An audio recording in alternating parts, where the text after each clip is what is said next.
Next question हम 51 क्या कहता है कि कक्षा 5 के विद्यार्थियों को समतल आकृतियों के क्षेत्रफलों की संकल्पना से किसके द्वारा परिचित कराया जा सकता है। तो कक्षा 4-5 के विद्यार्थी जो हैं वो समतल आकृतियों के बारे में उनको क्षेत्रफल की संकल्पना समझाने के लिए विभिन्न वस्तुओं जैसे हथेली, पत्ती, पेंसिल आदि की सहायता से किसी भी आकृति के क्षेत्रफल को मापना, या फिर दूसरा क्या ऑप्शन कह रहा है आयत की लंबाई, तो उसने आयत में बाउंड कर दिया, जबकि यहाँ पर समतल आकृति केवल आयत ही नहीं होती, तो ये हमारा गलत हो गया। फिर आयत और वर्ग दो में फिर से उसने बाउंडेशन दी। चौथा क्या कहता है, इकाई वर्गों की गणना की सहायता से आकृतियों के क्षेत्रफल की गणना करना। इकाई वर्गों की गणना की सहायता से आकृतियों का क्षेत्रफल, लेकिन वो ये कहता है कि बच्चों में क्षेत्रफलों की संकल्पना से परिचय कराना है। तो इसके लिए जो हमारा ऑप्शन है, जैसे कि समतल आकृति त्रिभुज भी हो सकता है, चतुर्भुज भी हो सकता है, वृत्त भी हो सकता है, इनकी संकल्पनाओं के लिए जैसे हाथ की हथेली जिसमें वह चतुर्भुज व वर्ग, ये सारी चीज़ें दर्शा सकता है, आकृति का प्रतिरूप दर्शाया जा सकता है। पत्ती व पेंसिल से की सहायता से भी संकल्पना को परिभाषित किया जा सकता है। तो ये आपका यही फर्स्ट आपका करेक्ट है, फर्स्ट ऑप्शन। नेक्स्ट क्वेश्चन देखते हैं कि गणित में गणना करने संबंधी कौशलों को किसके द्वारा बढ़ाया जा सकता है।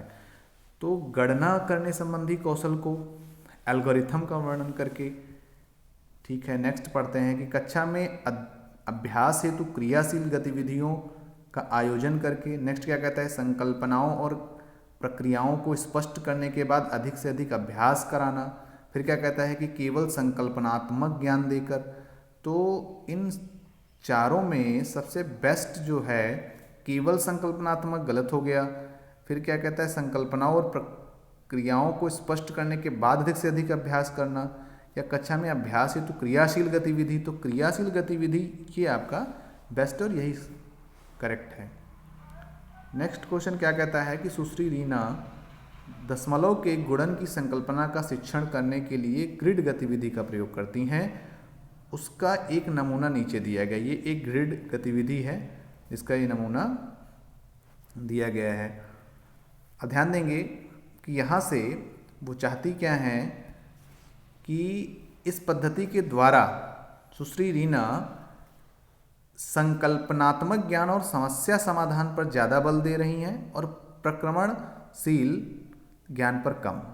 नेक्स्ट देखते हैं, सीखने के परंपरागत तो नहीं है ग्रिड की, ऐसे ही हम उसको सिखा रहे हैं। समस्या समाधान कौशल के विकास पर बल दे रही हैं, समस्या समाधान भी नहीं है।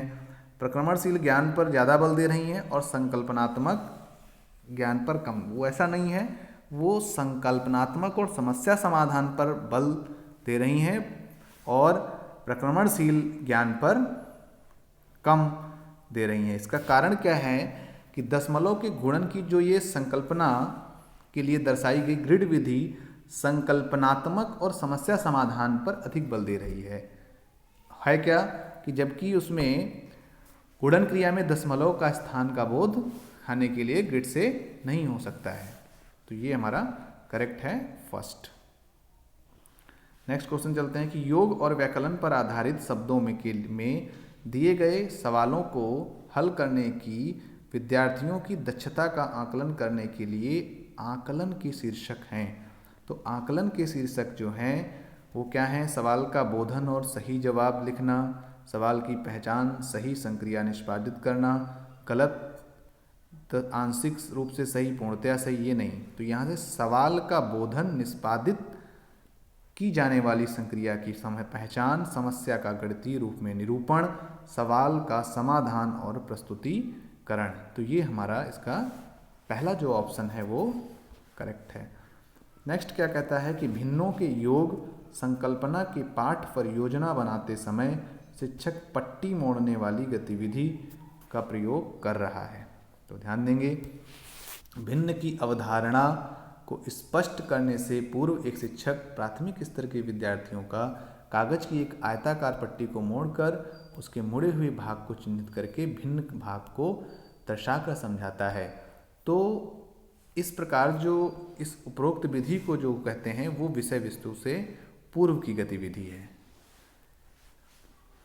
कि बच्चे को समझाते हैं कि ये पूरा है, तो इसका ये बराबर बराबर 8 पार्ट में डिवाइड किए हैं, तो उसको फोल्ड करने के बाद इतना पार्ट क्या होगा, तो बच्चे कहेंगे उसका 8वां पार्ट है। नेक्स्ट क्वेश्चन क्या कहता है कि कक्षा 4 के विद्यार्थियों को यह समझाने के लिए कि शेष हमेशा विभाजक से कम होता है। जैसे कि अगर आप भाग करते हैं किसी भी भाजक, यहाँ पर मान लो 3 से भाग करते, तो हमेशा आप उनको ये समझाना है कि शेष फल जो आएगा वो 0 होगा, 1 होगा, 2 होगा, बस इससे ज़्यादा शेष फल कुछ नहीं हो सकता है, 3 कभी नहीं हो सकता। तो ये समझाने के लिए हम कौन सा उपागम यूज करेंगे। तो पहला है कि श्यामपट्ट पर विभाजन करने वाले बहुत सारे सवाल देंगे। तो जहाँ पर अति हो जाती है तो बहुत सारे का मतलब यहाँ पर ये नहीं ऑप्शन हो सकता है आपका। अनेक बार विद्यार्थियों को मौखिक रूप से स्पष्ट करेंगे, तो मौखिक रूप थोड़ा इतना इफेक्टिव प्राथमिक में नहीं रहता है बच्चों के लिए। विभाजन वाले सवालों को मिश्रित भिन्नों के रूप में विकसित करना और यह स्पष्ट करना कि भिन्न का अंश शेष है। फिर क्या कहता है कि वस्तुओं को विभाजक के गुणजों में के समूह करना और प्रदर्शित करना कि वस्तुओं की संख्या जो समूहों में नहीं है वही विभाजक से कम है। तो बिल्कुल सही है। इससे बच्चे जो है बहुत अच्छी तरीके से समझ जाएंगे कि हम किसी भी से बनाते जाएंगे और देखते जाएंगे कि जो चीज़ बचेगी वही समूह में जो नहीं होगी तो वो उससे हमेशा लेस होगी। नेक्स्ट क्वेश्चन पे चलते हैं। ये कह रहा है कि भिन्नों का योग पढ़ाते समय श्री सिंह द्वारा यह देखा गया कि निम्नलिखित प्रकार की त्रुटि बहुत आम है। वो क्या करते हैं कि नीचे जो है ऊपर ऐड करते 2 to 4 हो गया और नीचे 10 लिख दिया डायरेक्टली। तो ये क्या है कि निम्नलिखित उपचारात्मक कार्य करना चाहिए। उन्हें कौन सा कार्य करना चाहिए? समान प्रकार के सवालों का अधिक अभ्यास कराना। फिर क्या है? असमान भिन्नों के योग की संकल्पना को स्पष्ट करना, क्योंकि ये असमान भिन्न है, क्योंकि इसके डिनोमिनेटर सेम नहीं है, के लिए चित्रात्मक प्रतिरूप देना तथा बाद में समान प्रकार के सवालों का अभ्यास करना। तो ये आपका जो है करेक्ट ऑप्शन है। नेक्स्ट क्वेश्चन क्या कह रहा है कि दी गई आकृति समान आकार के 5 वर्गों से मिलकर बनी है। जो आकृति दी गई है वो 5 वर्ग हैं उनसे मिलकर बनाया गया। इसका क्षेत्रफल जो है वो 180 वर्ग सेंटीमीटर है। आकृति का परिमाप कितना होगा? तो ध्यान देंगे कि आकृति का जो क्षेत्रफल दिया गया है 5 वर्ग मिलकर बनाए गए हैं। तो सबसे पहले हम क्या करेंगे कि 180 का, क्योंकि हम ये जानते हैं कि अगर कोई भी चीज़ का एरिया बराबर पार्ट में दिया गया है तो अगर उसको हम डिवाइड करेंगे 5 से तो वो 1 वर्ग का आ जाएगा। तो ये 36 क्या आया? 1 वर्ग का एरिया आ गया।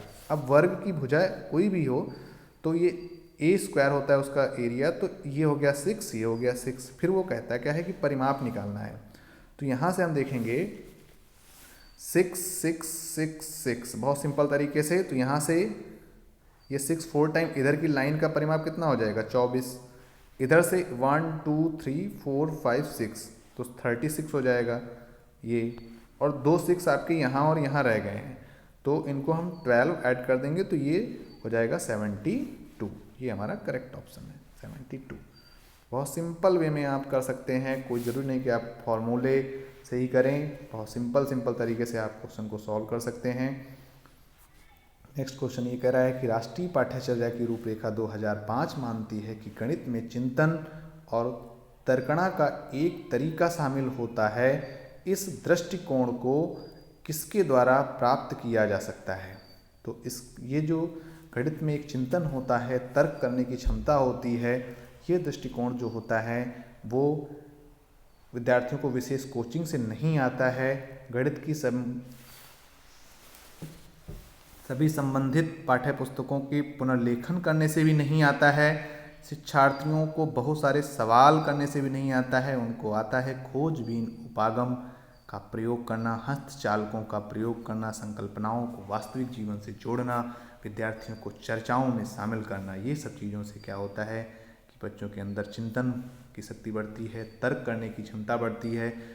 और लास्ट क्वेश्चन की ओर हम चलते हैं कि एक ठोस जैसा कि आकृति में दिखाया गया है घनीय ब्लॉक क्यूबिकल ब्लॉक से बना है जिसकी प्रत्येक भुजा 1 सेंटीमीटर है।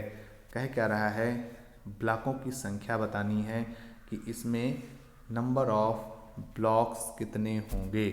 तो ध्यान देंगे प्रत्येक सतह में कुल कितने ब्लॉक हैं। तो ध्यान देंगे कि 1 2 3 4 5, क्योंकि 3 इधर हैं और 5 इधर है, तो हमारा कितना हो जाएगा, ब्लॉक गिनना है नेक्स्ट में। तो टोटल 5 इधर, 1 2 3 4, ये 4 हो गए और इधर से हम लगाएंगे तो ये 5 हो गए। मतलब किसी हम अगर ऐसे ऐसे करेंगे तो ये 3 का जाएगा। तो सिंपल वे में हम देख सकते हैं, आप बहुत इजीली इसको काउंट कर सकते हैं कि चाहे जैसे कि मान लो कि आपने इनको काउंट किया तो यहाँ से ये 5 हो गए, ये 5 हैं, 1 2 3 4 5 और ये 3 हो गए, तो ये टोटल 15 हो गए। तो 15 ब्लॉक को इधर से देखेंगे, ये एक पूरा हो गया, ये फिर ऐसे ही 2 3 4 में उसको ब्लॉक किया गया। तो 15 का 4 टाइम्स करेंगे तो कितना आ जाएगा, 60। दूसरे वे में आप निकालते हैं तो इधर से काउंटिंग जब आप करते हैं कि यहाँ से ये 4 हैं और इधर से ये 5 लगे, तो 4 टाइम्स जाएंगे और वो 3 बार, मतलब ऊपर ब्लॉक में ये टोटल ऐसे इस ब्लॉक को काउंट किया है। जैसे ये देखिए 1 2 3 4 हो गए और 1 2 3 4 5, तो फर्स्ट लेयर में कितने ब्लॉक होंगे, तो 20 हो जाएंगे। और ऐसी कितनी लेयर है, 1 2 3, तो ये भी 60 आएगा। तो आपका आंसर किसी से काउंट करेंगे तो 60 आएगा। ये आपका करेक्ट आंसर होगा।